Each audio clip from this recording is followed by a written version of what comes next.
আসলে এইটা ধন্যবাদ আপনাকে। এইটা বরিশালের মানুষের জন্য একটি দুঃখজনক ঘটনা হিসেবে আমরা আখ্যায়িত করব। যেহেতু আ এটা বরিশালবাসীর কে ছাড়া বাংলাদেশের কাছে যেকোনো একটা মাধ্যমে উঠে এসেছে যে একটি ঘটনা।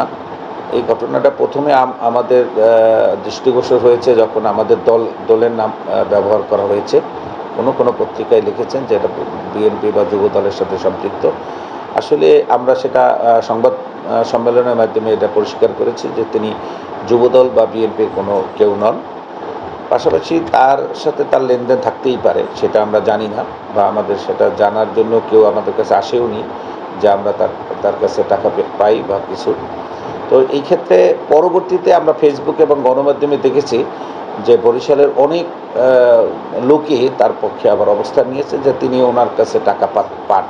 ওনার কাছে অনেক লোকই দেখলাম ফেসবুকের মাধ্যমে এবং মানববন্ধনও হয়েছে বরিশালে যে ওই ব্যক্তির কাছে নাকি অনেক টাকা পয়সার লেনদেন আরও অনেকের আছে।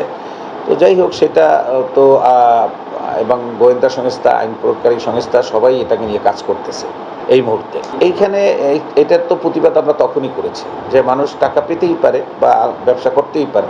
সেক্ষেত্রে সেটা আইনের মাধ্যমেই আদায় করার প্রসেসে যাওয়া উচিত। পাশাপাশি এইটা কোনো প্রক্রিয়াই হতে পারে না। তাইলে তো আইনের শাসন প্রতিষ্ঠিত হওয়ার কোনো সম্ভাবনা থাকে না। আমাদের এই সরকার, বর্তমান সরকার আইনের শাসনের প্রতি যথেষ্ট গুরুত্ব দিয়েছে। দলমত নির্বিশেষেই তিনি আইনের শাসন প্রতিষ্ঠা করতে চায়। যেখানে মবের একটা কালচার বাংলাদেশে তৈরি হয়েছে, সেই মবের কালচার থেকেও আমরা বের হয়ে আসার চেষ্টা করছি। একটা সরকার পরিবর্তনের পরে অনেক প্রবলেমই সেই দেশে তৈরি হয়। এর ভিতরে সবচেয়ে বড় প্রবলেম তৈরি হয়েছে যেটা মব কালচার। সেই মব কালচার থেকে বের হয়ে আসার জন্য আইনের শাসনকে আমরা গুরুত্ব দিয়ে এগিয়ে যাচ্ছি এবং আমাদের দলীয় নেতাকর্মীরা যারাই এই মব কালচারের সাথে সম্পৃক্ত হওয়ার চেষ্টা করছে তাদের বিরুদ্ধে আমাদের দল বিভিন্নভাবে বিভিন্ন সময় ব্যবস্থা নিয়েছে। তো আমি মনে করি যে আমি এই ঘটনার এবং যিনি আমি দেখেছি তার পরিবারও সাংবাদিক সম্মেলন করে বলেছেন যে প্রক্রিয়াটা সঠিক হয়নি। টাকা আদায়ের প্রক্রিয়াটা সঠিক হয়নি। টাকা হয়তো পেতেই পারে, কিন্তু আদায়ের প্রক্রিয়াটা সঠিক হয়নি এবং আমিও এটাকে সঠিক মনে করি না।